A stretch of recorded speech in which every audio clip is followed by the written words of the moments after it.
Un rite de passage, c'est un marqueur de transition intentionnelle entre une étape de notre vie et une autre. Pourquoi intentionnel ? Parce que c'est quelque chose qui est ritualisé pour marquer cette transition. Et en général, il est ritualisé par la communauté auquel appartient la personne. Donc, dans la plupart des sociétés traditionnelles, il y avait des rites de passage pour marquer une naissance, une initiation, un mariage ou une mort. Donc, ces 4 types de passages en fait qui sont le cycle de la vie. Quand on parle de mariage, c'est l'idée de s'associer à quelque chose. La mort, ça peut être une mort physique ou ça peut être, dans le cadre du rite initiatique, la mort d'une étape de notre vie. Et donc là, à nouveau, on retrouve l'idée de naissance. Donc l'initiation, c'est à la fois la mort, la transition et la naissance, la renaissance de qui on est en tant qu'adulte. Et qui on est en tant qu'adulte, c'est en fait trouver vraiment qu'est-ce qui est en nous, qu'est-ce qu'on est venu faire dans ce monde, qui on est en tant qu'individu, loin des attentes de notre famille, de nos amis, de la société en général, mais qui on est vraiment de façon authentique. Et de façon authentique, qu'est-ce que je peux apporter à ma communauté pour manifester en fait qui je suis en tant qu'être humain. Et quand on parle de mort et de renaissance, il y a vraiment l'idée de laisser aller, l'idée de laisser derrière nous ce qui ne nous sert plus.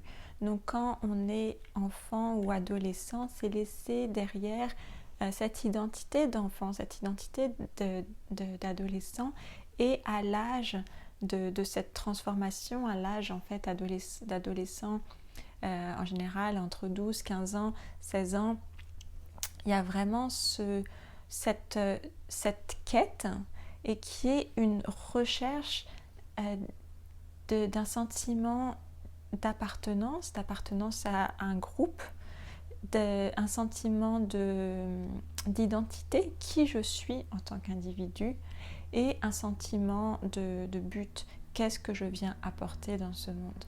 Donc ces trois thèmes, le sentiment d'appartenance, le sentiment d'identité et de but, ce sont 3 choses qui sont très présentes et qui, si une communauté ne vient pas proposer un cadre pour une initiation intentionnelle dans lequel le jeune peut dépasser ses limites pour aller chercher des réponses à ces questions-là, et bien si ce n'est pas proposé, le jeune va souvent chercher à y répondre lui-même, et cela peut engendrer des comportements à risque, ça peut engendrer des pratiques qui sont dangereuses, parce que il y a ce feu, ce besoin, cette chose tellement vivante de la sève qui monte, de l'énergie du printemps, de l'éveil, qui veut aller quelque part.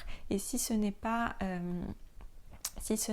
cultivé et placé de façon intentionnelle quelque part, donc dans ce cas-là, dans un rite, un marqueur ritualisé de cette transition, alors le feu va exploser. Et cela peut prendre plein de formes, comme des pratiques sexuelles à risque, d'alcool, de drogue, de besoin d'appartenance à un groupe, et donc ça peut aller dans des appartenances à des gangs de rue, dans des groupes terroristes par exemple.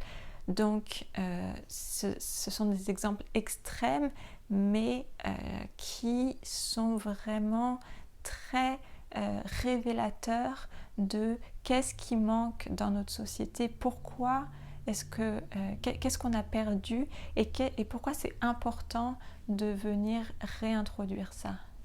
Et donc là, ce qu'on propose pour cet été, ce n'est pas pour les adolescents, ça c'est quelque chose qu'on aimerait faire plus tard, donc à partir de l'année prochaine.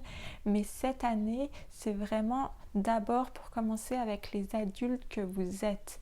Donc les adultes que vous êtes qui souvent n'ont pas eu cette chance d'avoir dans leur jeunesse un rite de passage pour marquer cette transition à l'âge adulte.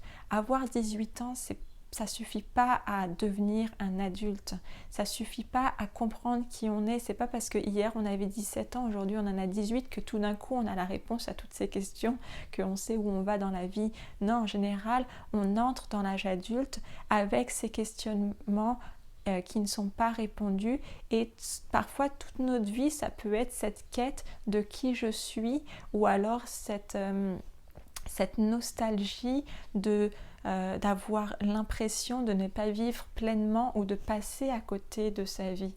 Donc cette opportunité de venir passer 10 jours en forêt, de venir jeûner, de chercher à dépasser ses limites dans un cadre particulier qui est une immersion dans la nature et qui est un jeûne où on fait le vide pour faire la place à cette renaissance, pour faire la place à la graine qui veut germer en nous.